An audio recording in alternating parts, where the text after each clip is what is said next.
Well, hello everyone and welcome to our new non-Monday stream today. My name is Marco and today we're going to have another weekly chill stream.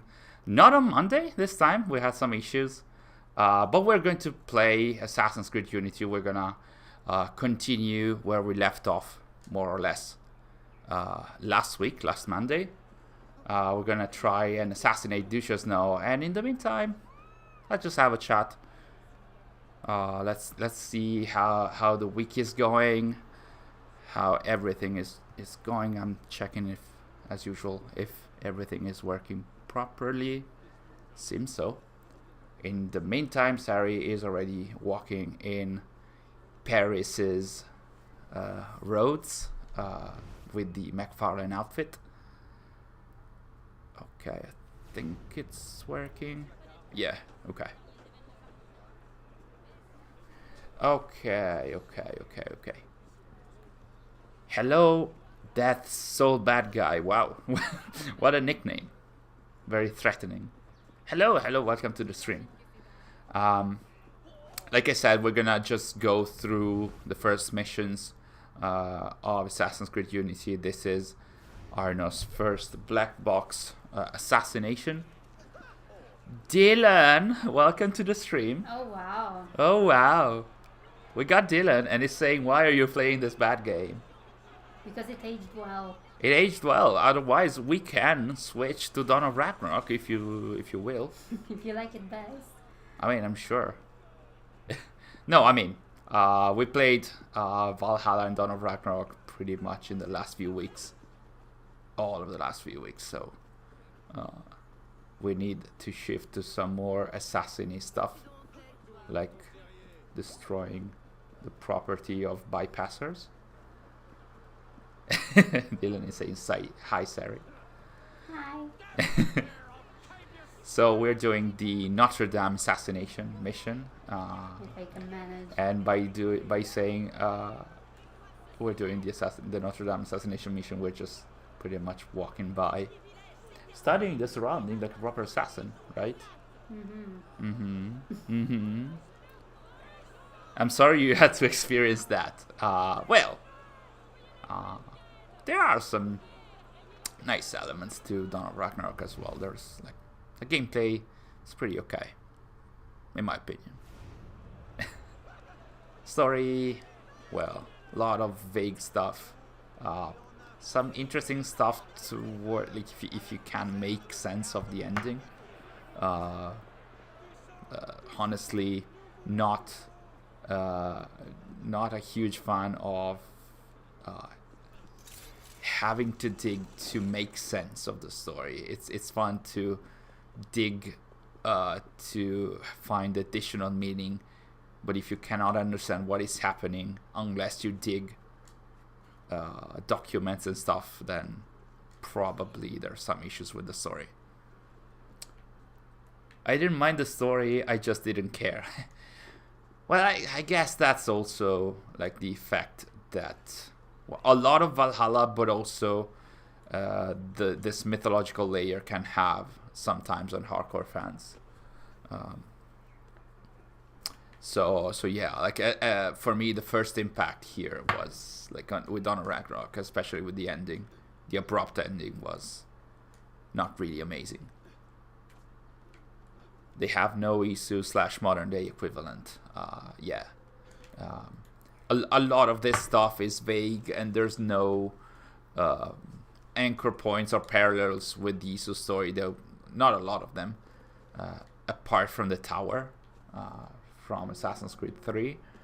But other than that, there's not a lot of parallels that you can do, so you don't know if that is happening, if that is just mythological stuff that Eivor is processing, or what. Sary has infiltrated Notre Dame. Can you assassinate Duchess? No, without being spotted. Last time you got spotted by everyone. Really? We'll see. Hello, Atef. Welcome to the stream. How's the week going? terms of AC, not a lot of stuff is happening for now.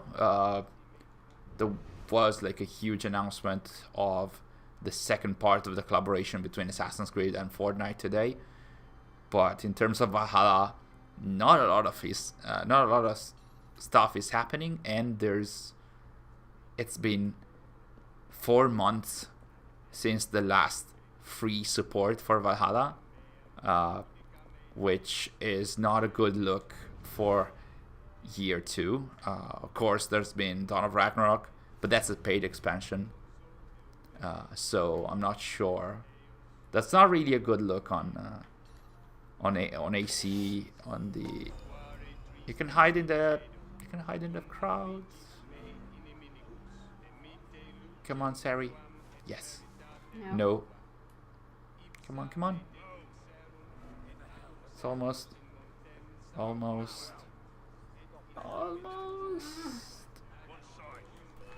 Okay. No. Series S. Hello, Guillermo. Welcome to the stream. No, we're playing on PC.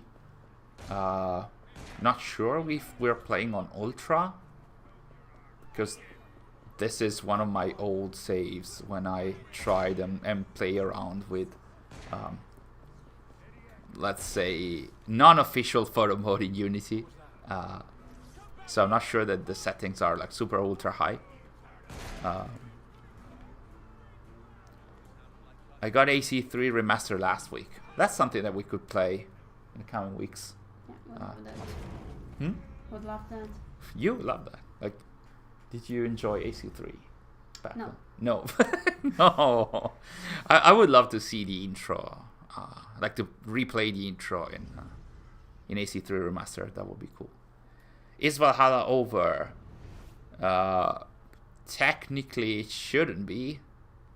They did announce a year 2, so some other stuff should happen in a year in the second year for Valhalla. Otherwise,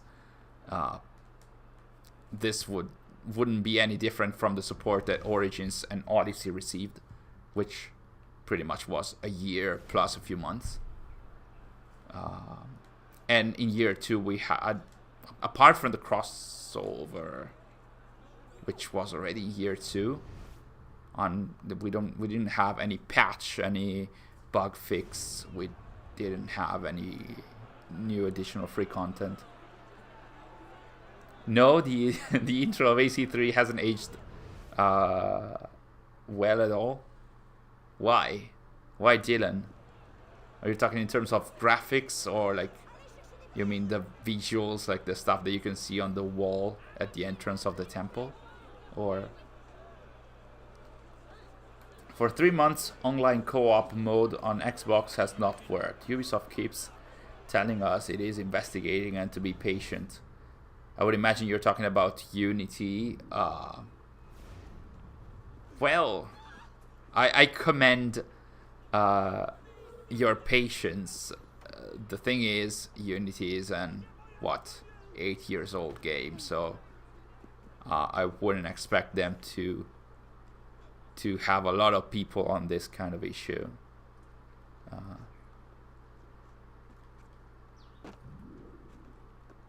It is very slow, the intro for AC3. They drip feed the game mechanics. It's very boring for an experienced player. You're talking about the intro with the tutorial. I was talking just like the story intro, but yeah, the tutorial is kind of slow. But it was also very cool, like the game world, the animal simulation that gets built around Desmond as you go by before starting playing as Haytham. It's pretty cool, in my opinion, at least. Is it true Fortnite for Assassin's Creed? Yes. It's a collaboration where you can get Eivor's outfit and some weapons, cosmetics, and also Eivor's ship, and also Ezio Auditore's outfit from AC2, the Hidden Blade, and some more items that you can get in Fortnite. And they should be made available on April the 7th on the item store of Fortnite. You can just type on Twitter or on Google Fortnite X Assassin's Creed, and you will find all the pictures that you need. The theater mission at the beginning is a little cheesy now. Yeah, but to me it's also kind of like memorable. I do very much remember like most of its events. The fact that you meet Maiko and he has the key to the Grand Temple there, and then you get to find the 5 names of the people that you need to find in North America. That's pretty cool. The British Grandmaster. Maybe we should go back and play to see if I still have the same memory. Like, it is very stuck in my memory. So maybe, who knows? Sarah, you can make it. You can. I was hiding. Yeah, but you killed somebody amidst the people. I mean, you can fight them. I don't want to fight them. I mean, yeah. There are too many. Hello, Phoenix. Welcome to the stream. Vino Beer, Semperfi, Ethan. So nice to see you all again. After they fixed some of the bugs, Unity is actually quite fun to play. I do agree with that. And like I mentioned in the other stream that we did last week, I was lucky enough. I decided to play Rogue because that took place before Unity in terms of story, and thus while I was playing Rogue, the Unity team was patching, the live team was patching and over patching Assassin's Creed Unity. So by the time I finished Rogue, I was able to play Unity, which was pretty stable back then. So I never had like huge issues. And also I played on console and not PC, so there were less issues, I would say. Semperfi, any news on the Tombs of the Fallen Part 2? Nope. We were discussing earlier that there's not a lot of news and not a lot of rumors and even leaks about Year 2 and Valhalla in general. I get that there's this rumor about the second DLC or a DLC for Year 2 being converted in a rumored game called Assassin's Creed Rift, but all the other content seems like there's like really nobody talking about that, no announcements, and not even leaks by the people that are able to look at the PlayStation database or whatever. Like, there's nothing going around, at least for now. Maybe, who knows, next week or in the coming days, hopefully there's going to be some kind of announcement. Oh, are we going to do... No. Can we do the actual confession room kill, or confession kill room? Come on, Sary, you can do that. You can do it. So no news about Tombs of the Fallen. Actually, that's probably the content that I'm waiting for the most amidst the one in Year 2. But it looks like Ubisoft has moved on, or at least not commenting on this seems like Ubisoft. Come on, get inside. Okay. Well, then just kill them. It's okay, sorry. Like, he's staying inside, so maybe. Good job. Maybe you can still go inside. Are they spotting you from the... Probably. There's an enemy inside the confession room there, I think. Your classic strategy of using smoke bomb. We were talking about Unity not having bugs. I wonder. I mean, you're in high profile now. You should go somewhere else and hide. Not. That's what I'm trying to do. I'm trying to. Yeah, hide but not there. inside there. It's like they're seeing you in the confession room. You should find another place. Where the hell is DJ now? Anyway, Unity is the most AC experience for me. To me, Valhalla and the last 3 games are like if Hitman became Fortnite difference. Yeah, I mean, the EV missions in Syndicate are still a lot of Assassin's Creed themed missions. Okay, now you can kill him maybe, but yeah, the final, the definitive Assassin's Creed experience before the transition into the RPG games is indeed Unity. I agree with that. Sary showing her skills. That's me. That's Sary, yes. I enjoyed the story in Unity.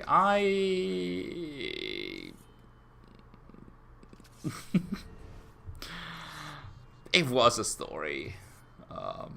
It's to me it felt kind of like in Dawn of Ragnarok. It felt like a lot of stuff was cut. Back in the day, you need to. It feels like a lot of stuff was cut, and I didn't really like Arno back then. Felt like he was a crybaby. Of course, there's a lot of stuff going around for him. It's a very difficult life, the one that he treads, but a lot of stuff he's like just crying over himself. So I didn't really like him. Maybe Rift became a game and they couldn't think of anything else, so they just left it at Dawn of Ragnarok. I don't expect other story expansions at this point. Come on. Is it still not working? Do you have to enter it the other way, like the red area? I have no idea. But I cannot. Very well. Okay, so the game is bugged. Okay. It's not a surprise. I think that maybe you needed something else to enter there. I don't know.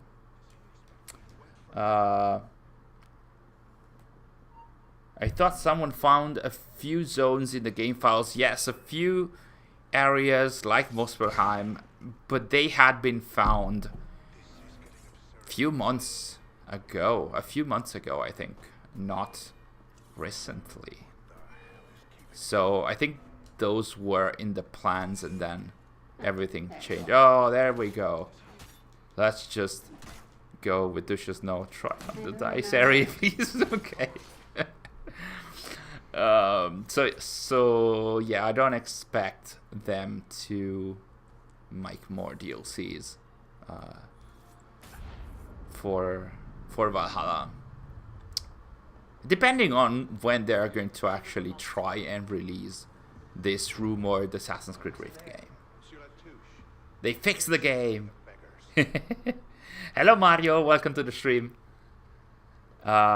Unity is hard and clunky at times. Sometimes it is. Don't tell Sebastian. Don't tell our friend Memento Gallery, but sometimes the feeling, of course, it's a different playstyle, and you really need to learn all the movements. In here, we're seeing this story element that was never explained in Unity, never really explained in Unity, where Arno, when he kills an enemy, he sees his memories. That was one of the things that I thought, like, they absolutely cut something, because it's not like Eagle Vision does not work like this. So and at some point towards the mid to final part of the game, it's just black box after black box, where Arno just keeps seeing memories of his targets. Sary got stuck again. Doesn't move. Really? Yeah. I would like to, but it doesn't move. Okay. Yeah, there we go. Is it tougher to get outside of the black box area than killing the main Well, I'm not villain? sure. I'll just run. You just run. Just go out of the main door. If you can reach it without getting stuck again. A TEF game of the year. Are you talking about Unity, Sary's playthrough of Assassin's Creed Unity, Valhalla? I mean, Get out. usually churches do show a door at their end there. Yeah, but it's closed. Is it? Oh, because you need to infiltrate it, so you cannot go from the main door. You need to go upstairs and Yeah, find one I'd of like the exits. To. It was what I was trying to do when I got stuck. And now you're also dying. Careful, Harry, you can do it. I mean, slowly but surely you're killing all of them. So... Okay. I remember in one of the trailers for Unity, they showed that there was an exit here or somewhere. And there was this symbol that absolutely led to nothing. Should use Eagle Vision around here. If that exit is still here, I absolutely don't remember. Sary, Master Assassin. Whoa! Whoa! You're not used to having so many enemies anymore, are you? No. I mean, that's not the Valhalla way. Like, No, please, I don't want to do it again. all right, shall I try it? Okay, Sary has given Give up. up. But I don't remember any control for Unity. Oh, welcome to my world. I mean, okay. There we go. There we go. Not doing what I should. Okay.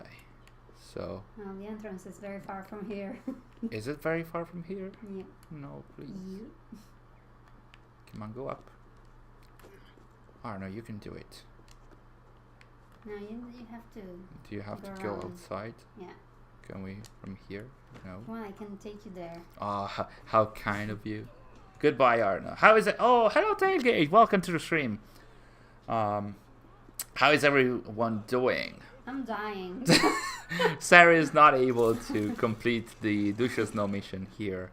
And I'm gonna try and do that, but like feels like Unity also bugged out on us, so Yeah. do we That's what- assassinate with triangle? No, with square. With square? Really? That's my knowledge of Unity. Okay. No. There you go. There we go. How do we parry? Okay. How did you do that? I think I used L1. That's our knowledge of. Okay, so I think we have an incursion by Dasha. There we go.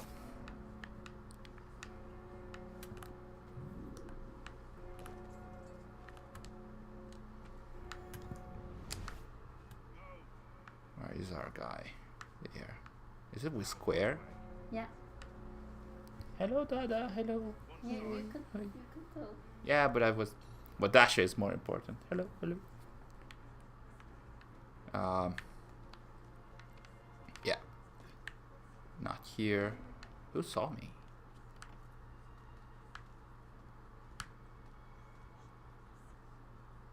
Can we? Arno, can you? Thank you. But it's late.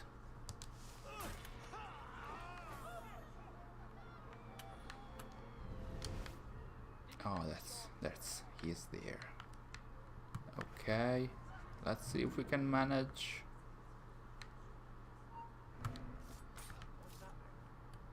Please, please, please. There we go. Finally sorted. That's how you do it. What's our cut? 30 So yeah, the week is fine. I've been working on more analysis on Dawn of Ragnarok. We're closing into the end.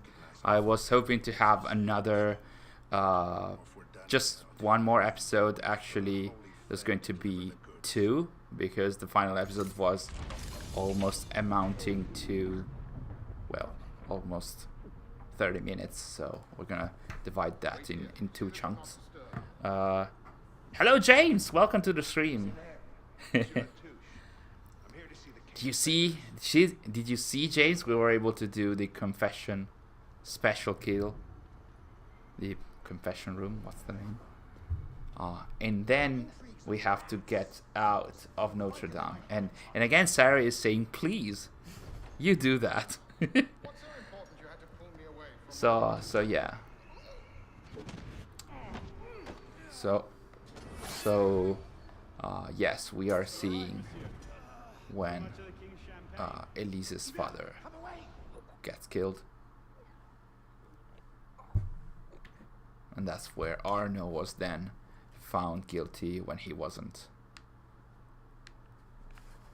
There we go, let's go. Arno, can you go up here? No. Thank you, Arno. Can we go up here? There we go. Good job, boya. Can we go from here? No. We do not lock these. Oh, we don't have anything, right? No, please don't see me. Don't see me.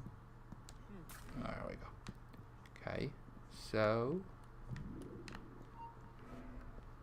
they see me? No. Where was the exit or entrance? On the other side? Can't I try and if you don't have the, oh yeah, so you can you? Yes. Oh, from the inside. There we go. Cool. Happy, Sary? Yeah. There we go. There we go. Nicely done. Thank you, James. Oh my god. All right. Oh yes. See, we did all the requirements there, like proper AC players. And now we have our beloved bishop introducing us to the server bridges.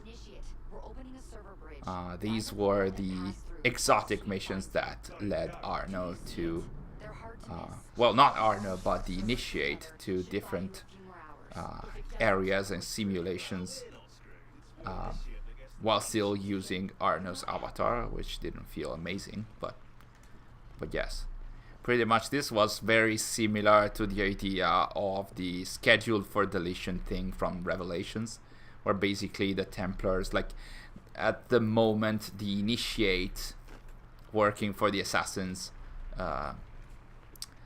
is infiltrating the Helix servers of Abstergo, and now the servers are detecting the initiate, so he has to move away from this simulation and jump to another one, which is pretty much what happened ish in Revelations, where the server was deleting everything and deleted Subject 16. Nice job. Good job on the videos about Dawn of Ragnarok. Thank you, Vino Bear. I am pretty annoyed by Ubisoft's vagueness on the story arc, and come on, don't start a story without finishing the other. Well, we're in the Belle Epoque. It's my favorite server bridge. It's amazing the way in which they recreated Paris during the, well, they used the same map, but it's beautifully adorned. I love all the visuals, all the ads that we can see here. And yeah, it's Dawn of Ragnarok was very vague in a lot of elements. In the next video, I'm gonna mention a few more vague elements, but there's also some interesting stuff as well. in the next video, and also in the ending. No map in the server bridges. Yes, you need to orient yourself, but there's like this cafe in front of us. Is this the Café Terminus? I think it's an actual cafe that was there in the Paris of the 1800s, and the area is becoming unstable again, and that's where we have to do our run and try to avoid being killed by the trains. I think we have to go in the other direction, maybe. The amount of work to create this beautiful server bridge and only used by the player for a few minutes. I'm gonna die, right? Yes, you are. I think you have to go, just cross the road, follow the light. But yeah, I agree, James. This particular server bridge is beautiful in most of its details.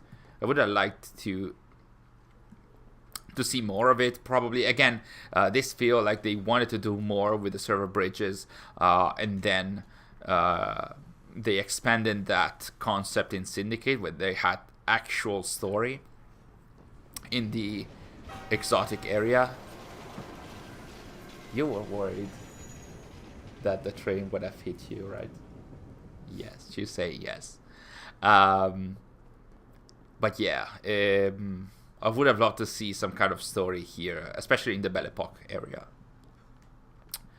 The cool thing here is that you can have like some very interesting parkour scenes and like parkour elements, especially in the path that is set for you. It's very fun to play for sure. Bonjour, Jatin, or Jatin, because that's French. Jatin, welcome to the stream. So nice to see you, and thank you guys for making it today. It's not a classic Monday stream. We had some technical and other kinds of issues yesterday, but we're happy to be back today.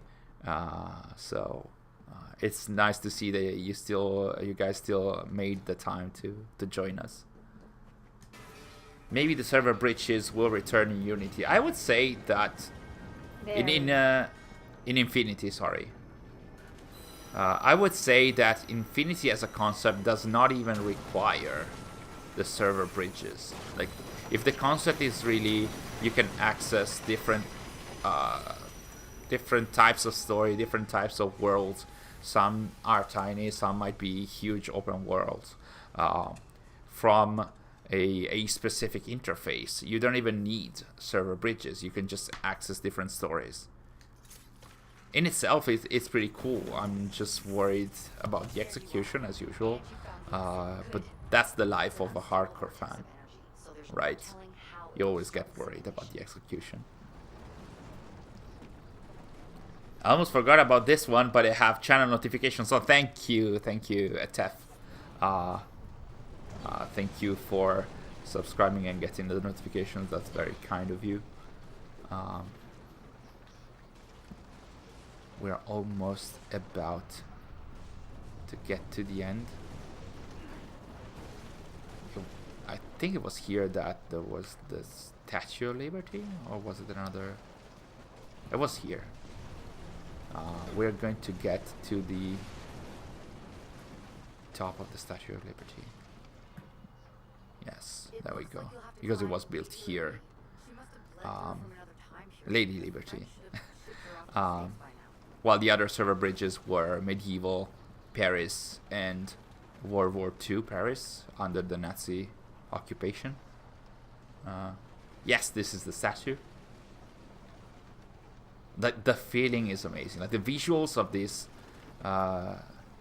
these scenes are, and the feeling. You can hear Sary being very busy trying not to die. At least it does convey the feeling, because I think that the game hopefully does not allow you to fall to your death. Maybe it does, but it conveys like the feeling of urgency and trying to make it to the end. This kind of reminds me of the Portugal scene, of the earthquake scene in Rogue, but on steroids because it looks amazing. And look at that, the fireworks are celebrating that you got to the end of the mission. Well, they better do. So yeah. Can you make an outfit? The tailored Arno's outfit. I like that one. I'm not sure if we have enough money and pieces of equipment here. Let's see what we have in the gear loadout. Here? Yes. That should be go to head or chest. We have original coat, Prussian, Prowler. No, we don't have the tailored one. Did you say tailored Arno's outfit? Yeah, that's the one that you were on earlier. Go back there. I think it should be that one, but we don't have. We should buy it. I would like to see Rig Riders. Should be tailored Arno outfit. Go up a bit. There. Oh, we cannot get this. Is it locked? Yeah, I don't think we can get it. But maybe we can. Oh, okay. We need to go back to Bishop, I think. And then the open world opens up to you. I mean, it was already available, but at TEF I would like to see Rig Riderson in Rift. I mean, the time frame could be the proper one, but Rig Riderson was I mean, he was in the early Rig Riderson is the main character of some of the documents.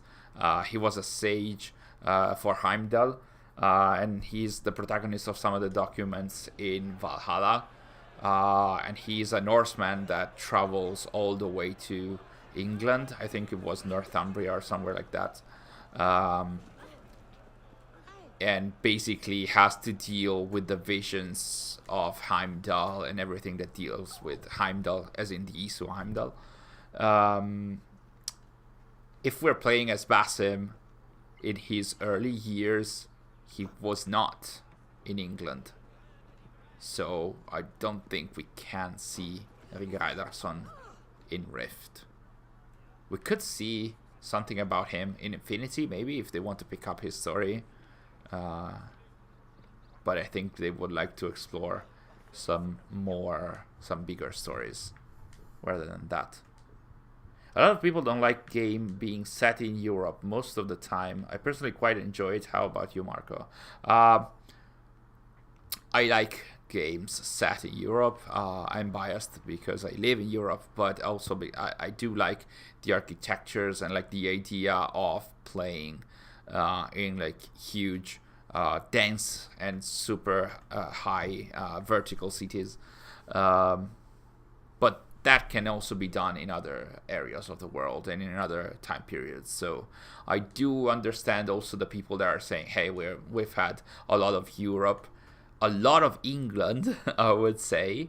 So I understand fans asking for different areas, different content. So yeah. I like Europe games, but it feels a little oversaturated in the series right now. I would like to see something different. I would like to see some Asian, like I mentioned in other streams, I would like to see Japan and China. I'm banal like that. But in a proper 3D open world game. So I loved China in Chronicles China. The visuals were amazing. But I mean, I would like to play as a Japanese assassin. Good morning, Doomslayer. Changed my YouTube username on my account because I like playing Doom Eternal on PS4. That's It's been such a long time since I played Doom. I think I was playing Doom or my Nintendo 64, 20 years ago? Probably. It's been so long since I played Doom. I remember not even looking up on the internet, but like having friends that printed the solutions to some of the levels, or like where you could find weapons and stuff. Like in Tomb Raider, when I started playing, yeah, you should not try that. I remember playing Tomb Raider and having to print out the solutions to some of the levels because there was no device or anything. Like, if I wasn't like, You're old. I'm old and you are too. I'm so young. I really want to see the Mongols in China. That would be cool. That just reminded me of something. Some references to Mongols. Well, yeah. It'd be very cool to see that area of the world, like something a bit different from what we're used to. Because it feels like if this Basim game is actually true, we're gonna see Baghdad, so we're gonna go back to the Middle East, and it's going to be hopefully it's going to feel fresh because it's been a long time since we've been there. So the visuals, the colors, hopefully the palette will feel different from what we're used to. And then we can see if we can if they're going to do some new game oriented towards Japan or China or Mongolia. I love Doom Eternal, God bless you all. I still need to beat Assassin's Creed Unity. Take your time, it's not gonna go anywhere. It's a very good assassin simulator. And I think we're going to go back to our Assassin Council area. That's where we already got in the stream last week. So let's go and get our mission. I hope that everyone is having a great day. The Mongols held the siege of Baghdad in 2058. If they're doing some Rift kind of, well, it's called Assassin's Creed Rift. So if they're going to have like some Rifts like, or like server bridge, we could see something like that. Depending if Basim's memory is what they're going to do in here. Do you think there will be an Assassin's Creed set in South America? Grey Fox is asking. I hope so at some point. I know that South America, Brazil in particular, Chile is that a pronunciation? There's a lot of AC fans in Latino America, South America. So I feel like they should go there at some point, find the proper story, the proper country, the proper historical time period, and get there, get into that culture, get into that story, have more Assassins and Templars, even in recent times. There we go, the Phantom Blade. That was like the flagship weapon, and the Hidden Blade innovation for Unity. And now we're going to hunt the Roi de Thune. Just a nerd question, is Sary playing PC or console? PC. Right. Yeah, she's playing on PC right now. Usually you're playing on PS4. Yeah. Well, now we have an Xbox Series X, so depending on the game. Like you do know already, James, but in general, I am missing a PS5 to play Horizon. Sary doesn't need. I mean, you're not super interested in Horizon. Not really. So I'll watch. you will watch. So yeah, as of now, Sary is playing on PC and PS4. Sary did most of the playing and the gameplay to record, like to record the footage for the Kira video. So That was so fun. well, So fun. there's no irony there. So No. Basim's memory ends in well, yes, it should be 878, as you're saying, Dylan. Probably maybe a bit earlier than that, because 878 is the ending for Valhalla, but that's the year of the ending for the Order of the Ancients, because in August of 878 the king is hiding because of the invasion, and so that's where Eivor finds him in the bogs and where he's hiding.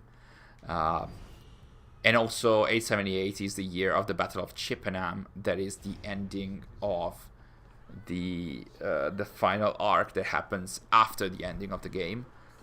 So I would say that Basim gets stuck in the Yggdrasil circa 877 to 878, yes, more or less. I would imagine, and I think there have been some rumors mentioning that Rift could take place some 20 years before the events in Valhalla, with a younger Basim, of course. We do know that he grew up in Baghdad, so we know that, well, some rumors mention Baghdad as one of the playable cities, so we could see also Basim in his early years, who knows. Would be interesting if the Order of the Ancients Grandmasters in Rift is a reincarnated Isu like Basim. The thing is, we have seen almost all the reincarnated Isu between the game and the comics, so I'm not sure if, yeah, there might be. I think Freyr has not appeared, or did he? I think we have seen all the characters that use the 7 method in the game and in the comics. So if it were another reincarnated Isu, they would have to provide a background and a justification for that. That is not a copy paste from Valhalla. I promise not to say anything about how amazing Horizon Forbidden West is. They can say that. I mean, I do know that. I can see the pictures that you share online. I'm seeing some videos, like all the photo mode pictures taken on PS5, but also on PS4 for Horizon Forbidden West. They look incredible. I can't. I really want to play that game, and also to find the proper time to play the game. One day. I need the PS5 first, though. Must have been boring to be sitting there for 1,000 years. You're talking about Basim? Must have missed your comment, Tef. While commercial-wise, Mongol era would be more recognized by the general public, historically during the later Zhou dynasty era. Missing the comments.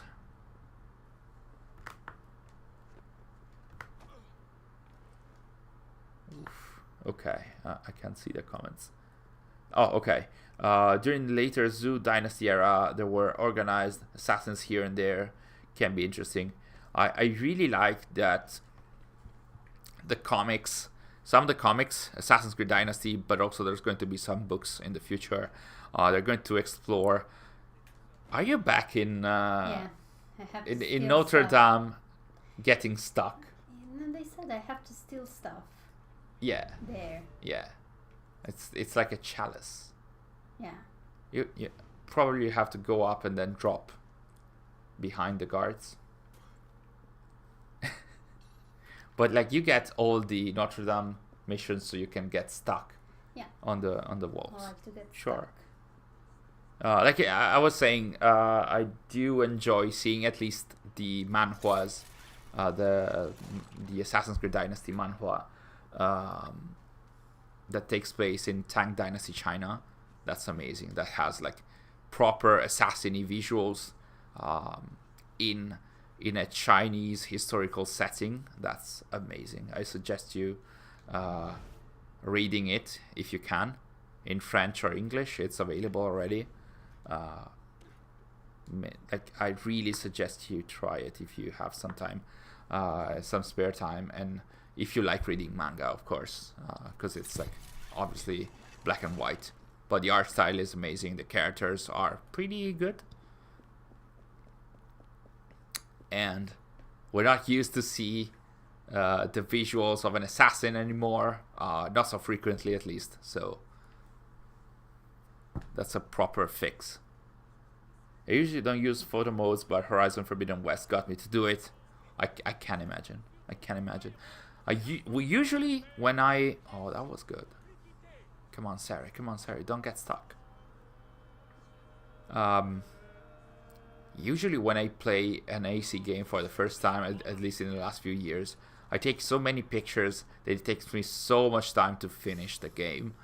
I can imagine doing that with Horizon as well, even though I don't need as many pictures for the content that we create and stuff, so maybe I'll be a bit faster with Horizon. But I will spend more time getting the... I think that the door is open at the entrance. Yeah, here. But you have... Yeah, but now you have to lockpick. Oh, you can do it. Okay, good job. Will it be a good job? Yes. Freyr is Harald. Yes. That's the king that we see at the start of in the Norway map and in the Norway story at the beginning of Valhalla. It would be awesome to see more ISO armor sets and weapons for the upcoming Assassin's Creed game. Yeah, well, yes. It depends what they're going to do with Basim and Baghdad. I can imagine they're going to have some kind of Isu temple here and there, or some artifact, because if they're going to try and do a more assassin-y game, that's also part of the assassin myth. The password is the Father of Understanding. Oh, you did the Cult of Baphomet mission. Yes, that's a mission about Baphomet, and it's like this pagan god. Well, pretty much assimilated with the with goats and Satan and stuff, and it was tied to the Templars here in Unity. And Baphomet also appears in the Siege of Paris DLC, so another connection between France and the absolutely not Order of the Ancients organization that is in Siege of Paris. Again, oh yeah. Hello, wiser student. Welcome to the stream. Finding time for all the different games worth playing is a challenge. I think that's why we have no year 2 Valhalla announcement. Maybe Ubisoft is giving out Ubisoft is giving us time to play amazing games. That's a nice joke. I don't think that Ubisoft is doing that, and of course, you're ironic there. I really love the joke and the irony. A lot of fans have been complaining at this point, saying like, why did you promise a year 2 if at the first third of the second year you have not released any free content for the players? Yeah. James is saying the whole year 2 Valhalla thing is so odd. When Dawn of Ragnarok was revealed in December, I assumed we'd have a year 2 season pass with the second DLC, timed events, all that stuff. But nothing. And the thing is, probably they did not do that, but because they converted the DLC, as it's rumored, to the rumored Assassin's Creed Rift game. So not having a second paid expansion that might lead to them not announcing a season pass. But the question is, why isn't there any free content? Even like the bug fixes for Dawn of Ragnarok, there's nothing. Are they diverting all the Assassin's Creed teams towards the next game, or like to something else? I also don't think so. I hope that they are preparing something at least to finish what they started. I personally don't need a year 2 necessarily. Like Dawn of Ragnarok was enough for me. And we've been playing Valhalla for a year and a half, 2 years almost. So I'm good. I think that we can. I'd be happy to finish what was started. So Mastery Challenge Part 2, Tombs of the Fallen Part 2. I would be absolutely happy to not have River Raids Part 3, because I wasn't a huge fan of that. And after that, I think that Valhalla could end. They could, if, as a lot of people are expecting, they can announce the new game at the next event that they're going to organize. Probably it's going to be like a Ubisoft Forward or a new kind of event. There's rumors about a new event that Ubisoft might be organizing. So I'd just be happy if they just finished what they started, and then we can absolutely move on to something else. In my opinion, of course. What do you guys think? Do you agree? Would you like to see more Valhalla stuff? Basim is Loki's... Oh, the comments mixed up.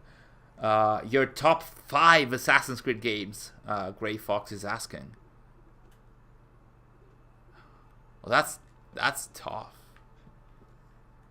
I'm gonna cheat as usual. I'm gonna say, in terms of historical story, I'm gonna say Assassin's Creed 2 is my favorite. In terms of modern day, it's Brotherhood and AC3. And in terms of worlds, it's Unity and Origins. There, I said top 5. But I really liked Vanilla Valhalla. That is like the main game for Valhalla. I did enjoy. I would say Valhalla is in my top 3 or 4. What will happen if Eivor becomes a hidden one?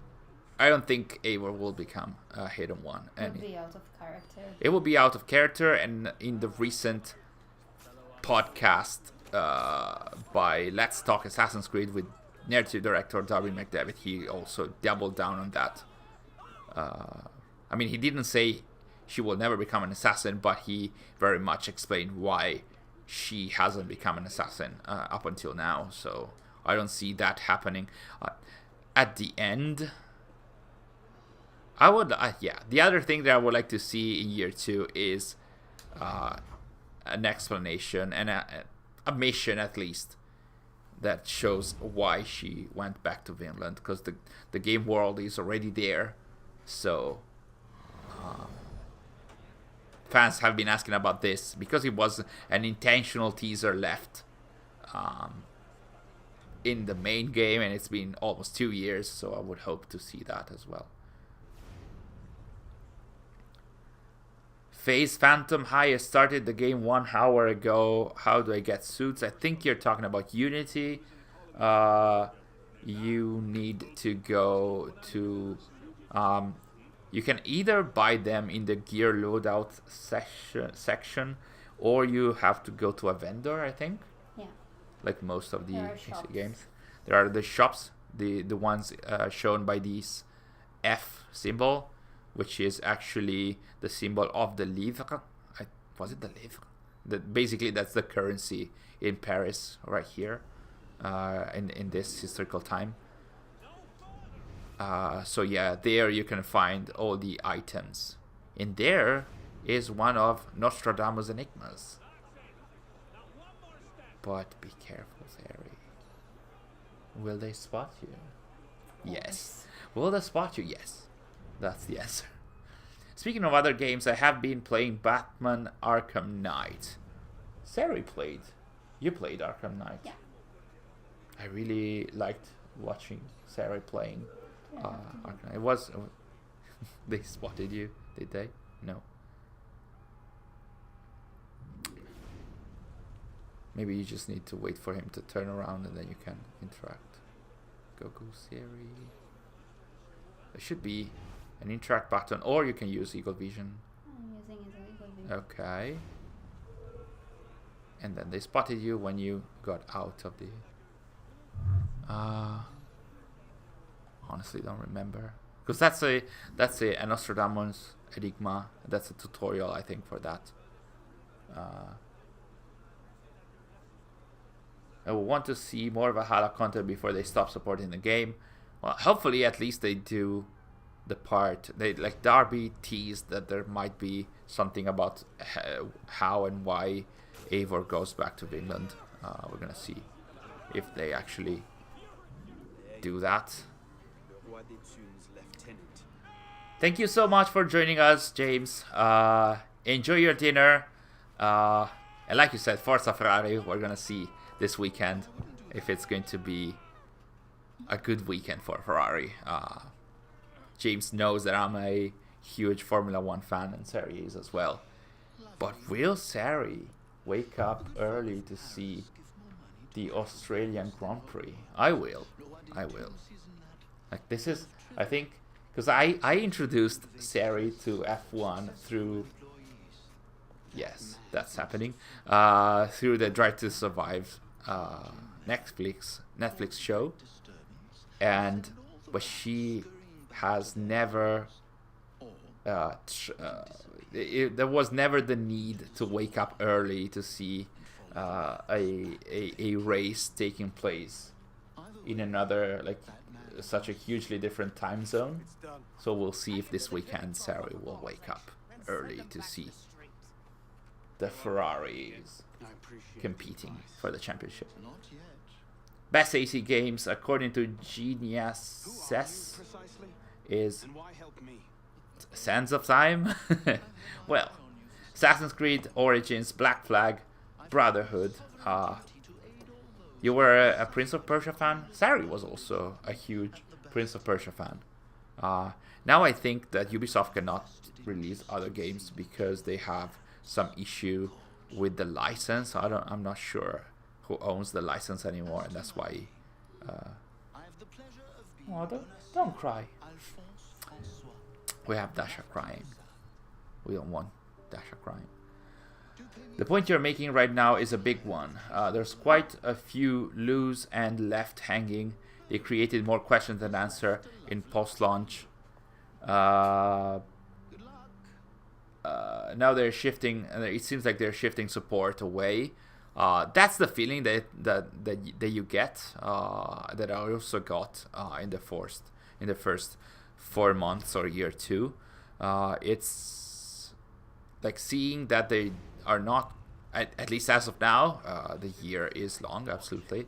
But as of now, they haven't continued Tombs of the Fallen. They haven't continued Mastery Challenge. They haven't continued. We haven't seen New Game Plus yet, if they're actually going to do that. And we haven't seen the end of Eivor's story in Vinland, which doesn't necessarily need to happen, but it was teased a few times over these 2 years.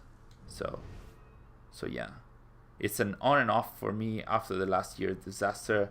For Formula 1, yes, the ending of the season was Formula 1 was it had a lot of people.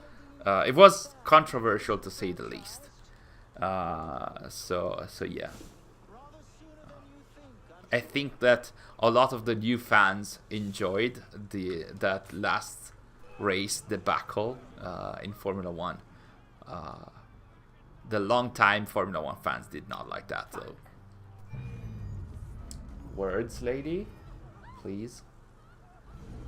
Hello, Kazikaga. Welcome to the stream. I was hoping to see you. You made it, even if it's not a Monday. Thank you for joining us. How is it going? How are you doing? How's your day? I guess Ubisoft created the Cult of Cosmos because it's obligatory for Assassin's Creed? What do you mean, Tailgate? Cult of Cosmos, I really like the visuals of the Cult of Cosmos and of their masks. They looked intimidating enough. Not really the story connected to them. It was interesting in terms of like what they did and what they tried to like steer history thanks to the pyramid artifact and the calculations that they had with it. The fact that the devs changed their mind about the Cult of Cosmos being a Templar organization, then it was not a proto-Templar organization, but then it was, but then it wasn't, but then it collaborated with the Order of the Ancients, but then it was not. So throughout the development cycle, but also throughout the release cycle of Odyssey and its post-launch, the Cult of Cosmos, it was everything and everything's opposite. So, hey man, hello Kevin, or Kenny, welcome to the stream. Would you ever plan on doing a video explaining the entire complete Assassin's Creed timeline? I would have to have 13 videos explaining the timeline. Yes, I would like to do that at some point. Actually, now that it's a slow period, once we are done with Dawn of Ragnarok, I might have a few videos on Rift, and then if it's still going to be a slow period for quite some time until any like big announcements, I might do some timeline videos. I was already planning on doing something about the Pieces of Eden, something about the Isu timeline. I would like to do something about that, and also something about the timeline for AC in general. That's a very long one, but I would like to do that.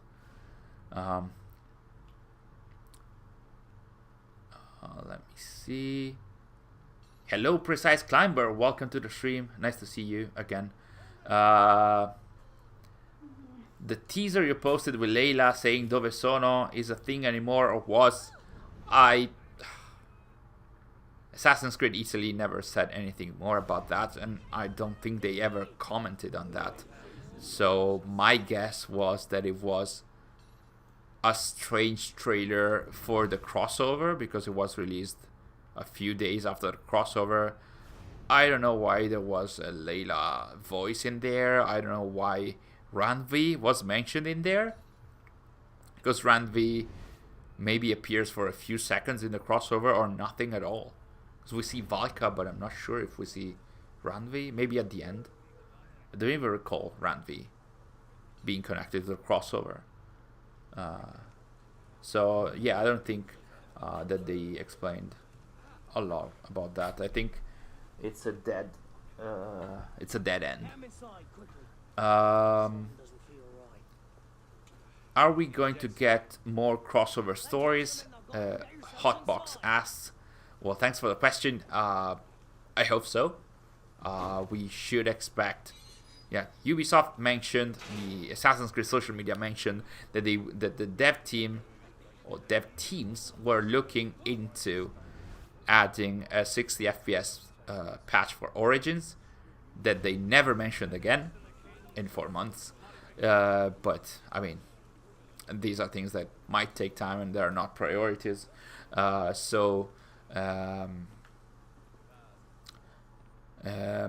I think that they might be planning an Origins crossover, but that's, I think, the only thing that we know as of now. I would like to see more crossovers, but a lot of the games are, at this point, they are dead and done. I don't see any like the devs going back to engines like those of Unity and Syndicate. So I don't see, or even earlier than that with AC4 and Rogue. So I don't expect that. I don't expect any crossover connected to that. Hello, Osvaldo. Welcome to the stream. How are you doing? Oh. XXX Plane 12. Hello, welcome to the stream again. Do you have a personal AC tier list? No. I've seen a lot of people doing that. I never did that. I should try at some point. We'll place AC2 in there for sure. We should go back to AC2 on PC. I don't think I've ever played AC2 on PC, like with super cool graphics and stuff. Professional Assassin, I'm trying to platinum this game, very close to it. That's a proper name for this game, because like this, Unity is an assassin simulator. You have all the tools at your disposal. You need to be stealthy. You have that button to be stealthy, and the game does not encourage you too much to be a warrior, but also at the same time, it can be tough to be stealthy because there's a lot of guards. But if you manage it, it's super satisfactory. And we have found our Aloy Latouche. And now we're going to get some information about the Roi de Thune, or follow him towards them. What armor are you using? I think we are using the tailored. Which one? We're gonna see that later. Is it this? Didn't you change? Oh, yeah, because the McFarlane outfit is done over the items, so you might need to remove that so we can see which items we're wearing, because you spent money to buy it. Yeah, let's show it when you get out of the area.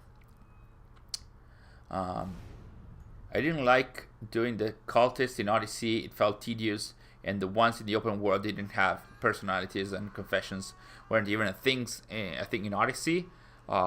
Thankfully they came back in Valhalla, but a lot of the targets in the Order of the Ancients menu, they still were nobody up.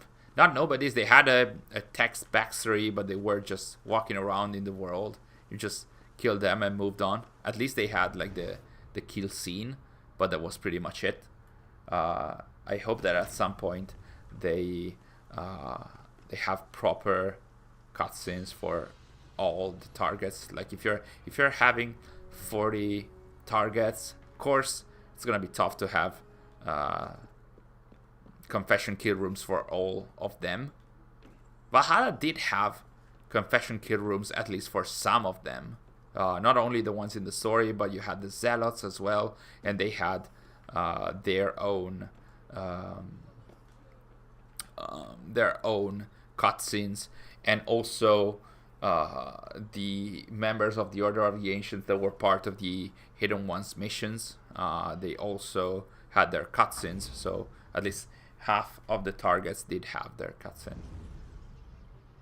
Well, AC1 supported DirectX 10, AC2 only DirectX 9. Brotherhood better, more rounded.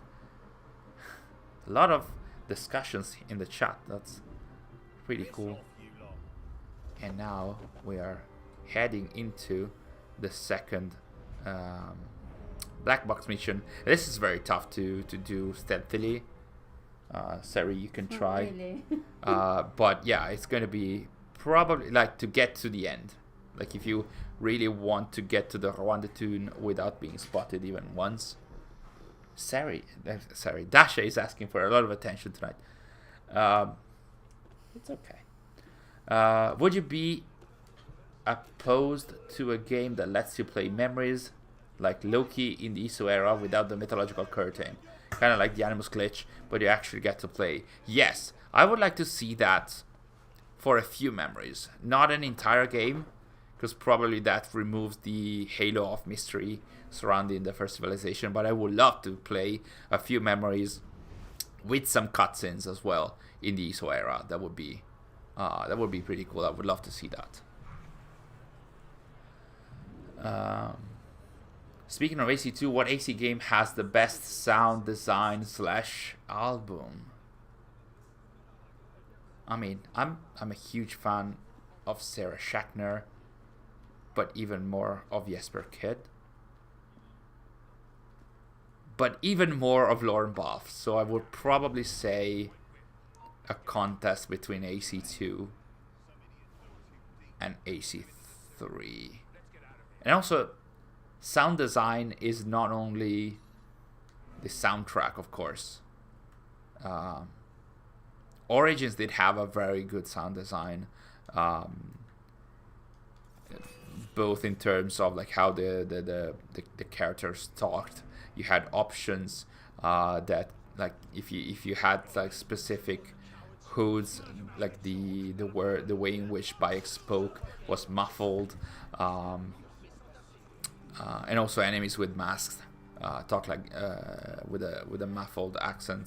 Like, Origins had a very good, and like even the side music, the characters, the NPCs speaking and singing. And I also loved the music and sound design for Syndicate. It really made you feel part of the Victorian era. Even the music that you could listen to when synchronizing a viewpoint in Syndicate, that was amazing. I have a bias for AC2, lol, but I agree Brotherhood is much better. Are you talking about story or gameplay? Or both? Origins had the best confession scenes. I could agree with that. There are different types of scenes as well, in that the ones in Origins, they are very, I wouldn't say fantasy. Well, I mean, they have fantasy elements. They are very much tied to the Egyptian beliefs and story. And Dash is here again. But could say that visually, yes, the Origins cutscenes were amazing. Probably more than the Valhalla ones. They're more memorable for sure. Lauren Balf's AC3 soundtrack is godly. Yes, I agree. I would hope for him to go back to AC. I think that was a one-off, along with the Tyranny of King Washington soundtrack.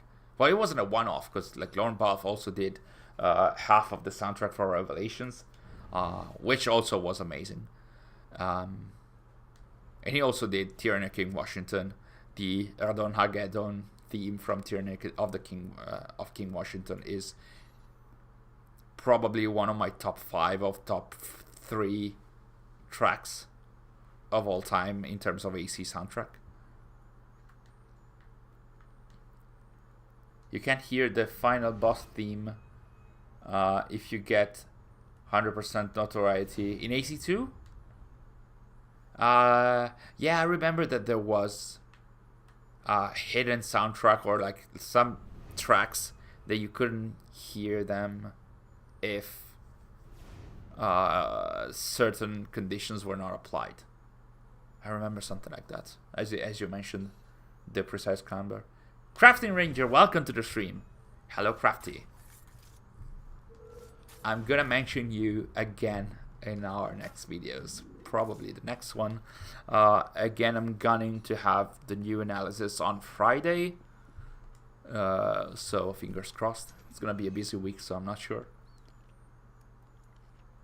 I think for me, for Crafty Ranger, I think for me, AC Brotherhood is the best game in the franchise. By year 2, Origins has the best soundtrack. Yeah, Sarah Schachner did an amazing job. Both in Unity, in Origins, even in Valhalla. Some of the best tracks in Valhalla are by Sarah Schachner. I'm starting to like Stephanie Economou as well. Like, she did the soundtrack. Not only her, but like she mainly composed the soundtrack for Dawn of Ragnarok, and that soundtrack I really liked more than the DLC itself. I would say. And she did the soundtrack for the Siege of Paris DLC, which was also pretty cool. I would say the Dawn of Ragnarok DLC soundtrack was more memorable than the Siege of Paris one. I haven't played AC3 in like 6 or 7 years. I think I haven't played AC3 in 10 years. After 2012, I never played it. I replayed this. Hello, Dasha. I haven't played AC3 apart from the start of AC3 when I on PC, because I wanted to take some pictures in there as well, but my camera was not working really well. So yeah, like we said at the start of the stream, we are going to hopefully at some point try and play AC3 again, remastered probably. But we'll see. We'll see about that. So if you haven't played in some time, you can wait for us and we're going to play it. Rogue was short. I saw that. Yes, it was a bit shorter. But it can be someone's favorite game. It's Sary's favorite game. Not anymore? Valhalla. Valhalla is your favorite game. Plot twist? I didn't expect that. Sorry, No. Even the game doesn't believe you. I think the AC game with my favorite historical narrative is Revelation. That's very, like, it is interesting. I think that some scenes, some historical scenes and characters could be fleshed out a bit more in Revelations, but also Revelations had less than a year of development cycle. I think it was done, all of it, in 10 months. It was spearheaded by Alex Amancio as a creative director and Darby McDevitt as lead script writer, and it was done like super fast. So I understand why it was. Sometimes some of the scenes were not super. Some of the characters were not super fleshed out, and even then, the way it is right now is still super memorable, especially for the assassin moments, like for the Ezio and Altair moments. I love all of them. I don't recommend the remastered edition for AC3. We probably will have to play that anyway because it's HD. So unless we can find a way to play the original AC3 and maybe put some reshaders, some shaders and stuff to make it more visually appealing. Where is Charsley? Of course. Almost there, but they spotted you.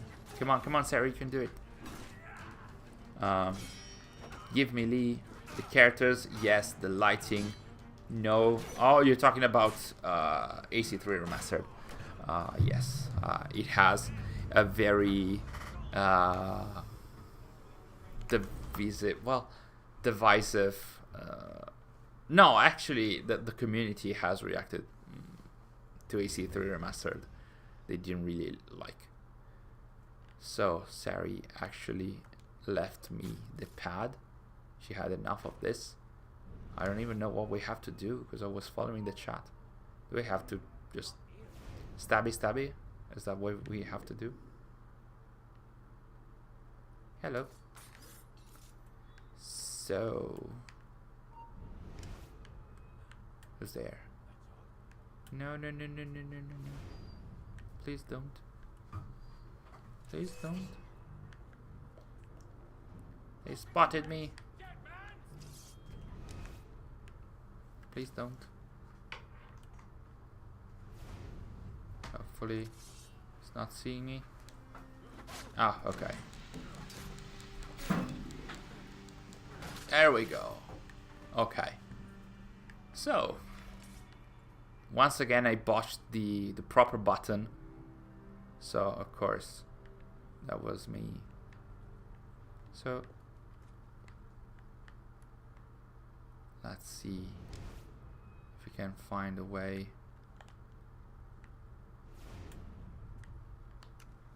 Oh, yeah. I will never remember the button mapping for Unity. Will never.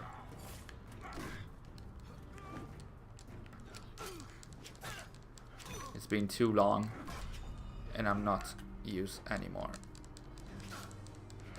Come on. Oh, there we go.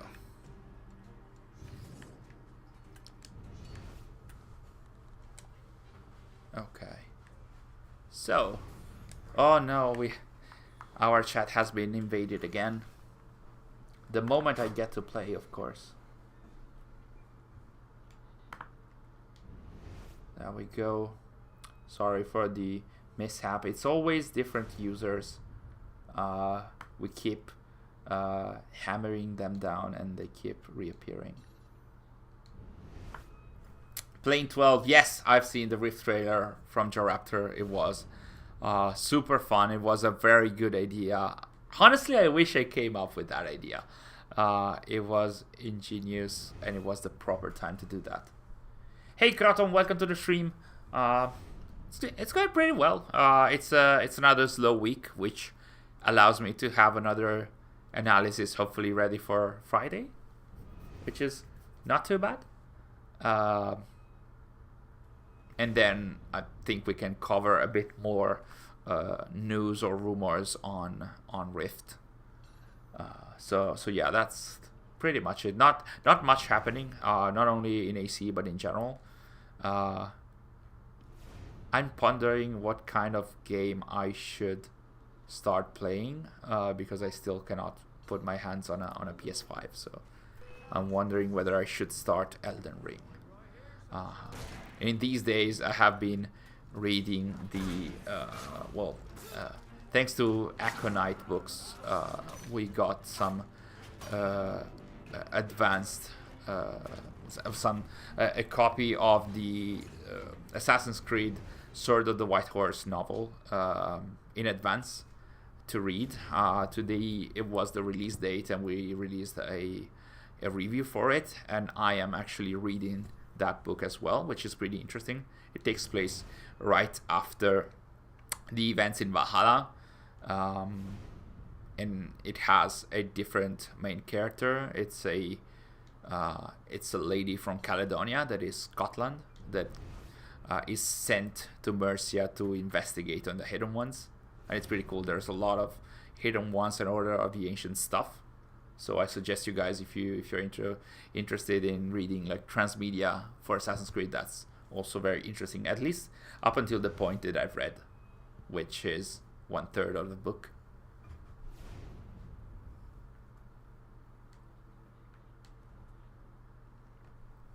No, the boss, yeah. Well, I think the boss should have been taken care of.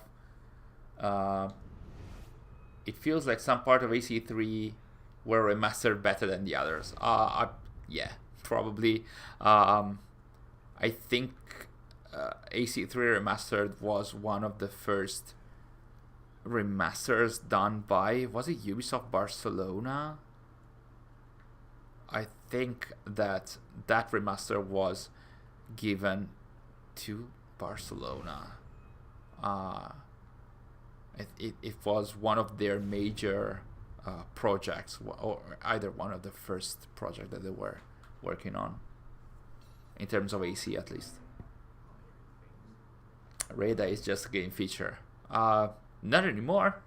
After the Dawn of Ragnarok DLC, Reda has a story of his own that is connected to the Isu. You should get into Tomb Raider reboot.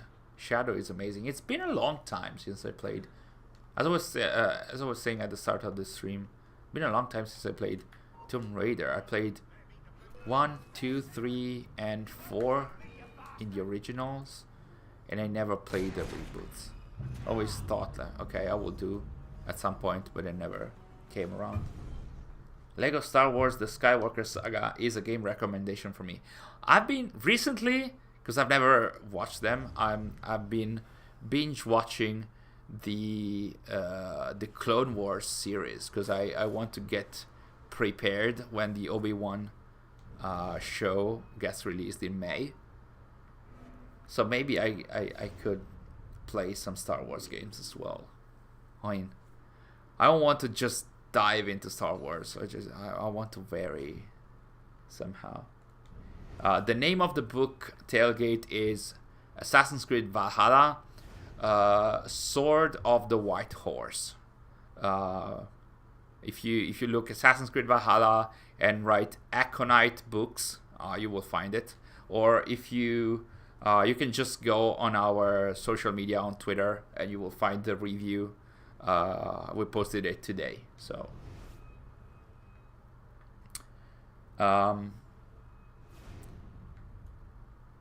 Kevin Kenny, where's your accent from? I'm Italian.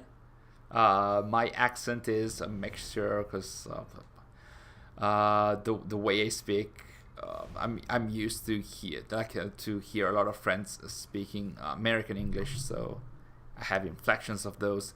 But the Italian inflection is much heavier than anything else in my English speech. Been playing a lot of Red Dead and Horizon recently. I stopped playing Red Dead Redemption 2 early 2020, right before the pandemic started, or as the pandemic was starting, I think. I'm excited to read Sword of the White Horse. For what I've seen, I think I read up until page 90. It's really interesting. That's where it's getting into the more juicy part. There are references to some stuff from the King Arthur. I wouldn't say mythology, but everything that surrounds the King Arthur stories. There are names that are scattered throughout the story, and you have to get to understand what is happening. And we do know that King Arthur was mentioned in the Assassin's Creed 2 glyphs as tied to a sword, which we now know to be Excalibur, like the Sword of Eden Excalibur. And we see an assassin lady, which is the main character of the book, that is called Eve,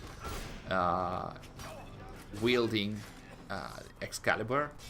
I haven't met Excalibur in the book yet, but I mean, you can expect that to happen. So do we think Year 2 is delayed or cancelled? I would hope and imagine that it's delayed. It really depends what Ubisoft is going to do now. Like, do they want the attention to be shifted on the new project, or do they want to stick to their to a modified version of their original plan? It seems like now they're not doing both of them. Like, they're not doing any of them.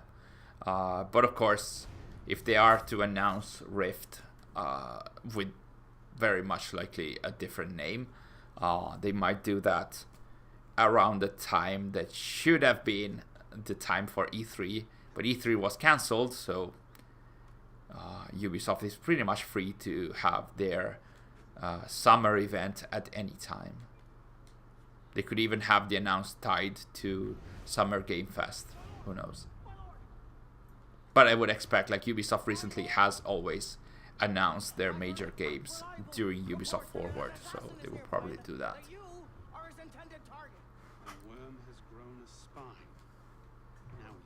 After chapter 6 of Red Dead 2, I had to take a break. The game destroyed me. Yeah. If the game destroyed you at chapter 6, wait until you get to the end.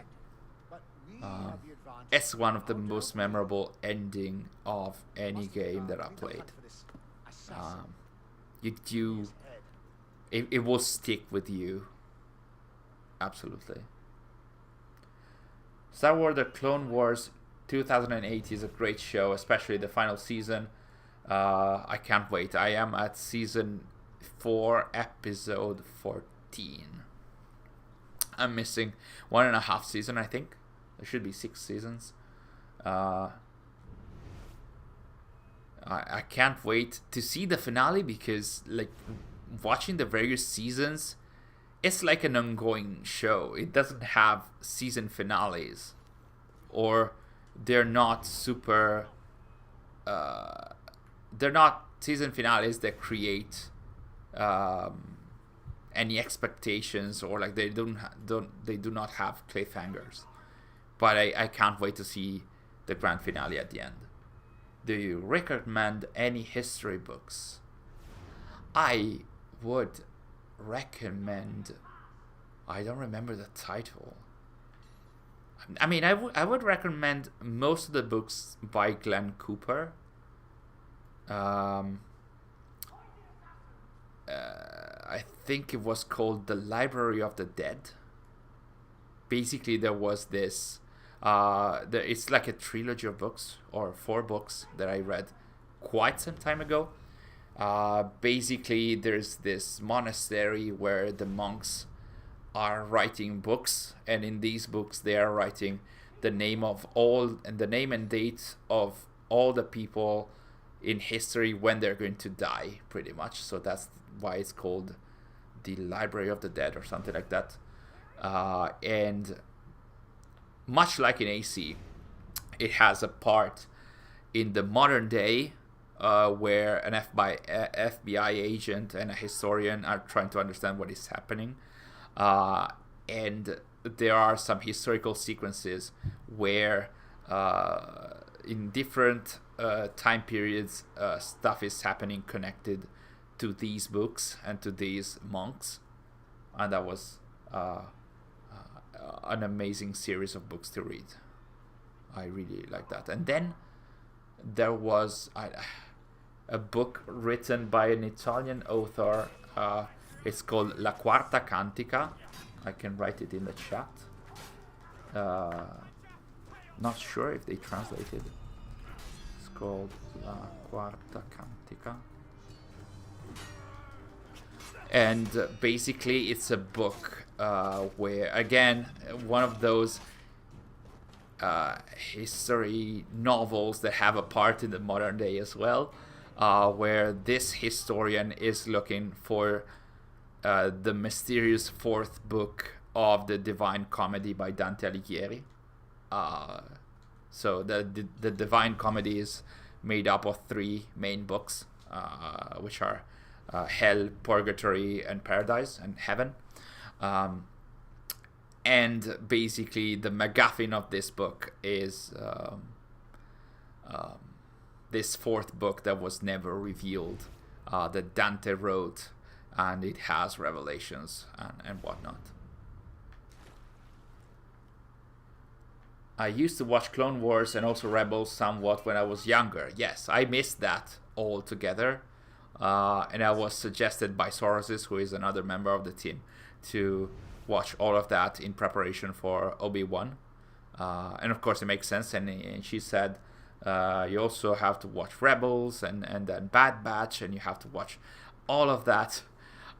So I'm pretty much going back to all the old Star Wars stuff in order to get ready for May when Obi-Wan releases.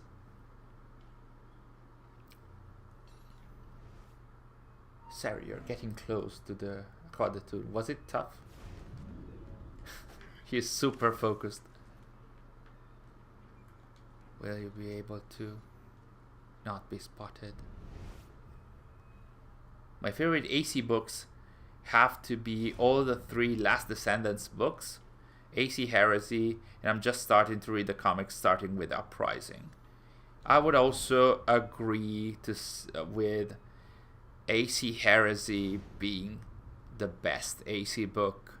It's very much tied with Assassin's Creed Forsaken for me, which is pretty much the story of Haytham Kenway, from whence he was a kiddo up until you were tricked. Oh, where are you? Up until Haytham becomes an adult and then a Templar, and even goes beyond the events. Well, up until the events that we see in AC3. The Last Descendants books were pretty cool. I would agree with that. Matthew Kirby is a very good writer for AC, and I was worried that the Last Descendants books being young adult books, I thought that maybe the themes of the game of those books could be not amazing for adults, but instead, Matthew Kirby is so good at writing that I loved all 3 books. And also, I loved the Gehrman Saga book that he wrote as a tie-in for Valhalla. Uprising, you did good in starting and reading it. Kazekage, I wasn't a huge fan of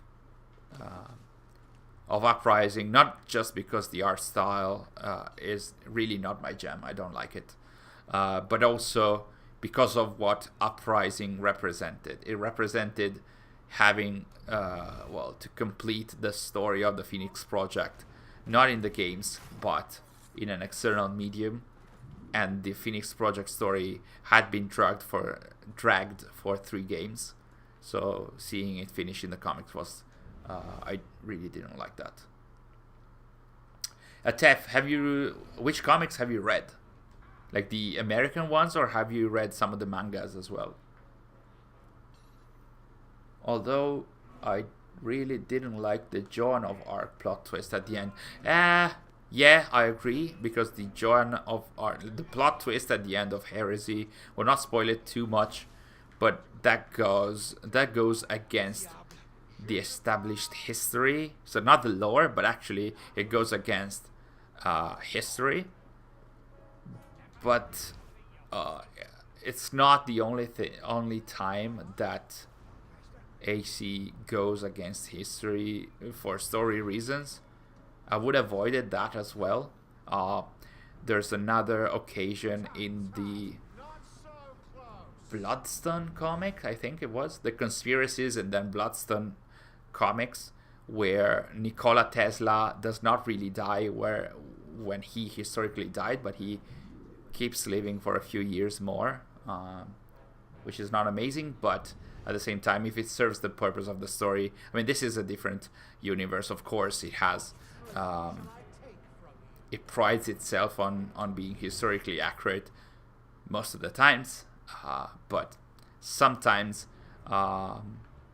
the death dates for some of the characters do not respect the historical ones.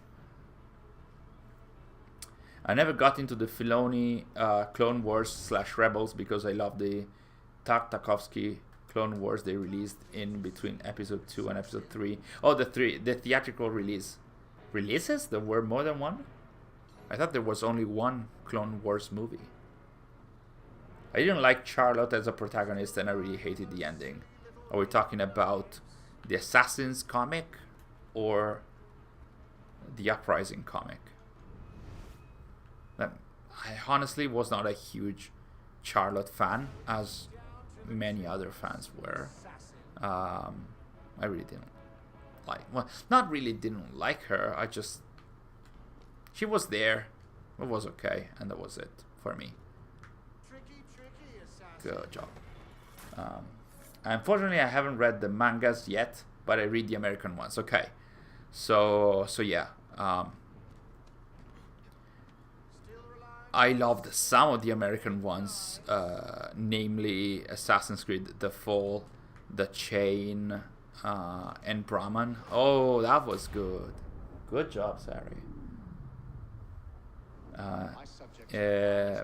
Those were the design, the graphics of those comics were amazing, and the story also was good. And then the quality of the comics dwindled a bit as time went on. I really don't like the art style for Uprising. I don't really like the art style for Song of Glory, which was the Valhalla tie-in comic, and I don't really like the art style for Forgotten Myths, which is the Dawn of Ragnarok tie-in as well. So yeah, Charlotte in Uprising, as you mentioned, the Tef, is a character that sometimes there has been a period where the comics, especially the Uprising comics, they all had characters that seems like they wanted to be super edgy, super ironic, and instead of feeling like super funny, super ironic, they felt obnoxious. Even Otzoberg sometimes, instead of feeling like the cool character that he is, sometimes he feels a bit like some of his comments feel a bit unnecessary or unnecessarily negative. But also like the comments by the assassins who are supposed to be the main characters in the Uprising comics, sometimes they are super out of place, in my opinion. I did read Kazgagi saying I did read the first few pages of AC Awakening. I think it was the Edward Mango one. Yes, but that's not canon. But if you keep reading AC Awakening, there's a doctor, an animus scientist of some kind that has the same face as I have. Like it very much is like me with the glasses and the goatee. That is me. I used that as a Facebook avatar for years. It was pretty much me. I don't know why. Crafting Ranger, I've only watched and read the plot of the comics and novels summed up because of Juno. I feel bad for the Origins team not getting to use it. Yeah. I'm not sure if they couldn't use it or if they decided not to use Juno. Whatever the case, whoever decided that, a lot of hardcore fans were very much disappointed and angry at that decision. The Folded Chain and Brahman were my favorites, and I like Templars. I love Templars. Not necessarily because of the story, and I'm not talking about the Templars. I'm talking about the comics called Templars, Sary. No, sorry. She was like, yeah, you like Templars. No, I meant I love Templars, the comic, because of the art style. That was a comic drawn by Dennis Calero, and he is so good at creating atmosphere and environments. And that was Shanghai in the early 20th century, and it was friggin' amazing. And even the other settings, they were amazing. The art style, the expression of the characters, that was amazing. If you haven't read Assassin's Creed Templars, the comics, do yourself a favor, just go and get it. I think there are like now the compact versions, or you can just buy a single volume with all the comics. Otzoberg is probably my favorite modern day character, and I was really disappointed about his appearance in Odyssey. Yeah, well, they weren't even able to have the proper face model for him. They had to made him bald with the scar, and then whatever they did with him was bad, but it was also bad what they did with him in what they did not do with him in Valhalla, and what they did with him in Brotherhood of Venice. It was like, I don't know where Otzoberg is and what he's doing at this point. They pretty much effed up the last part of his story at this point, so I'm not sure what is canon and what is not about him.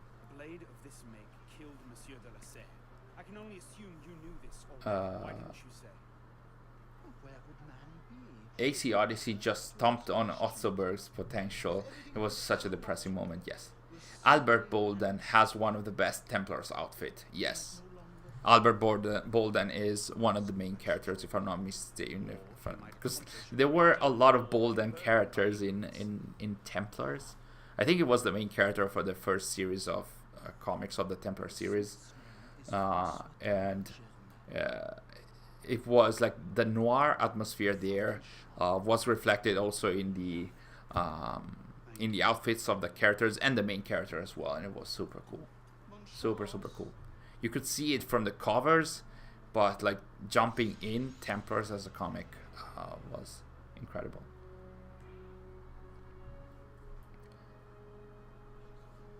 I love this guy in AC Unity. He's funny. I didn't even see what we were playing. Was it the Marquis de Sade?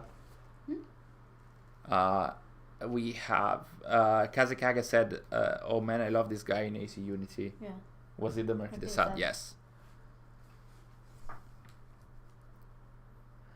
Conspiracies and Bloodstone are good comics, but were pretty hard for me to follow and seem too dense. I also agree, especially on them being very good comics, because they do follow some of the events that were discussed in the AC2 glyphs. They are difficult to follow, yes, because there's a lot of names, a lot of characters, and a lot of going back and forth in historical time periods. They have some one or two huge story issues, but other than that, I really love them, actually. Not really the art, but the story in there, I really loved. Bloodstone and Conspiracies. Yeah, bringing in Otzelberg for that and then excluding him in Valhalla entirely was weird. Bless you. Is it me, or did Rebecca return from the dead? What you mean, Visquid? Rebecca did not die in Syndicate. Almost. Well, she almost, yes. I think that Visquid was mentioning that they believe that Rebecca died in Syndicate, but she did not, and that was already mentioned in the novelization of the AC movie that was released the year later, the year after Syndicate in 2016. And from then onwards, Rebecca had some few appearances here and there, and then, or name drops, and then she reappeared in Valhalla in fully fledged with not only with Sean, but now they are kind of like married, and she is also, I think she is also expecting, like she's going to be a mother as well, so who knows if we're going to see a follow-up to that. Another mini Sean. Rebecca was shot but not confirmed to be dead, yes. So is Otzelberg fully paralyzed, or is he okay? That's my canon doubt. According to Odyssey, he was paralyzed. Valhalla, we only know that there was an interrogation that the assassins had with him, but we did not know how it went. And from the Brotherhood of Venice game, we do know it looks like he's okay. After he was captured by the assassins, and he's working with the Templars, and he's dressed as the Black Cross, and it's as if nothing ever happened, because somehow he was cured by the powers of the staff. I don't know what that even means. So if we are to believe the story of Assassin's Creed Brotherhood of Venice, which is a tabletop game that released last year, which was deemed to be canon, then Otzelberg is now working again with the Templars. No questions asked. Nobody knows what happened to him when he was along with the assassins, which means that the writers could add some audio logs that explain why or how he was able to escape while he was paralyzed, which is what I would ask. I didn't read the books, so I never knew she was alive. Yeah. So basically, well, seeing her in Valhalla, that means that she survived. But yeah, it was hinted at in the AC movie novelization. What's Bishop's real name? Nobody knows. That's still a code name, and probably because everybody hated her during Unity and Syndicate's time. I think they never used her again, which also meant not revealing her name. She was name dropped in some Transmedia books as well, but always as Bishop. If I recall correctly, in the script for Unity or in the ending credits, she has a different name, but it's also a code name, something like the Enabler or something like that, like something like a quality or a job rather than a name and surname, like something like Bishop is enabling the initiate onto his quest of researching Arno's memories. So I think she was called the Enabler in the original credits. But that's it. Imagine Rebecca names her child Desmond if it's a boy and Lucy if it's a girl. I swear I will cry. I mean, they already named... Rebecca and Sean already named the drones in Syndicate. They were named Desmond, Lucy, and there was another name from the comics that I don't remember at all. Oh, we're getting to the Café Theater. Yes. We're getting to our villa. And we're properly dressed. Something I can help you with? If the Animus was a real thing, what time period would you like to experience? But we own the building. Used to be part of our intelligence network. Do you... But the place has If you're fallen on meaning, hard times. like, going back to the ancestors, like, I would probably... Opportunities that come up. You might also speak to the I would like to see ancient Rome. I'm very biased. I'm Italian, so I want to see ancient Rome. Any revenues the cafe generates are yours. And then The money is 1800s easily as well. 1800s in Europe in general, like France. I would like to see you might also France in the 1800s, like in the Belle Epoque. Or what else? I would like to see medieval Japan and China. Pretty much what I like to see in the games as well. Maybe also Berg and Layla fighting was just another simulation. Nah. I mean, I guess that was also a joke. I would love that for, like, I would love if the modern day in Fate of Atlantis was also a simulation and not real, but it happened and it's there and it's part of the canon. So no, he was paralyzed and then magically he's fine. And he's back to the Templars, as if the assassins just handed him to them. Everyone also, hey, I kind of like Bishop, love her mission intros anyway. I remember writing articles about her introduction, especially in Syndicate, because there was like that background with all the locations with the Assassin and Templar orders that showed where the Assassin bureaus were located and where the Templars bureaus were, the Templar areas were located. Everyone also hates Victoria Bebo, but if you actually read Last Descendants, she's a lot more likable. Yes, I suggest you, don't consider Victoria Bebo from Odyssey and Fate of Atlantis, but read, there are 3 books that involve her, actually 5.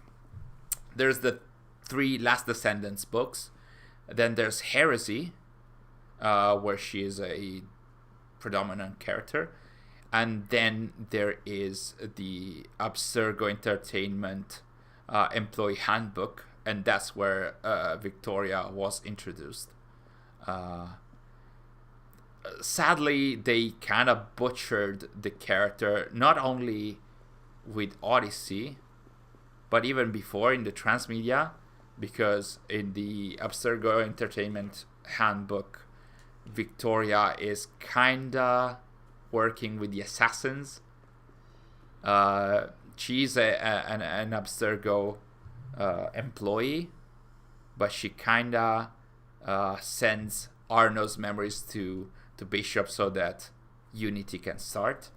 but then she is very much a Templar character in Heresy, where she is helping Simon Hathaway, who is the new historian at Abstergo. And then in Last Descendants, she's also a member of the Templars, but she is a good member of the Templars. And then in Odyssey, she's again working with the Assassins. They kind of had some issues with her character's alignment in the Transmedia.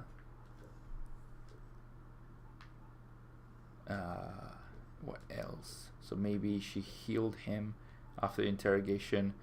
They knew he has a child. Yeah, I guess if the devs are actually going to go back to Otzelberg, who still was a fan favorite character up until at least 2018, they could say that maybe Layla spared him or like cured him after the interrogation, exactly like you said, Crafty, because he has a child. He has a daughter. I think she's called Elena or something. And that's pretty much, Elena is the good part of Otzelberg since the Initiate's times. So would be cool to see Otzelberg taking care of her daughter, of his daughter, a different side of that character. Odyssey just turned Victoria into a complete nag, and it was even an unfair 1D representation. I agree. Oh no, the assassins are sad. Or are they sleeping? You look terrible. Mr. Mirabeau. I have been wrangling the Brotherhood, the National Assembly, and the Keep. But yeah. Taken all together, they have the political acumen. Does Heresy take place before or after Last Descendants? I don't recall. I think it's before. Not only because it released before. Did it release before? Yes. Yes. I would say it is slightly before. Slightly before. He was carrying this. Heresy did Alan Rickman so good. His villain vibes were amazing. Yes, I think that Heresy has the best representation of Alan Rickman because the movie did not do a great job, and also AC1 did not a good job with Alan Rickman because it was only documents and him appearing at the end, and then it was just name drop and never appeared. So the best representation of Alan Rickman is Heresy. So again, for so many reasons, go and read Heresy. We had a cool Transmedia chat today. I'm happy to see that some of you guys have read some of the AC Transmedia, and I'm not just the only bookworm here for AC. Yeah, maybe Heresy, like Kazakage is saying, is taking place somewhere in between the Last Descendants book. I don't remember. I should have a look at my notes if I can still find them. Not today for sure. I'm gonna have a look though. And on that note, in the Assassins main bureau of the French Brotherhood, I think that on that note, I think we can end the stream. It's been classic 2 hours. It's getting pretty late here, and I think we have completed a few missions here in Unity. We're going to continue next week. Next Monday, we're going to go back to our Monday streams. I hope I can have a tiny surprise, if I can make it work for you guys. Next Monday in the stream, we're going to play Unity again, and I hope we can have a tiny surprise for you. If not, we're gonna just have we're gonna just chill here as every Monday. So thank you guys for joining us again today. It was so cool to see you all and to check in with you, see how you are doing, and have this very nice Transmedia chat. I love that. So guys, enjoy the day or the night wherever you are. Take care, have fun, keep an eye out on the channel. We're going to have an analysis soon, and who knows, maybe they're going to analyze to announce something about Valhalla at some point during the week, because it's been too long. So thank you guys for the comments as well. Great gameplay, great place to chat with gamers. Thank you, Kazakaga, you're so kind, as usual. So like I said, enjoy the day or night wherever you are. Take care, and I'll see you next Monday. So bye.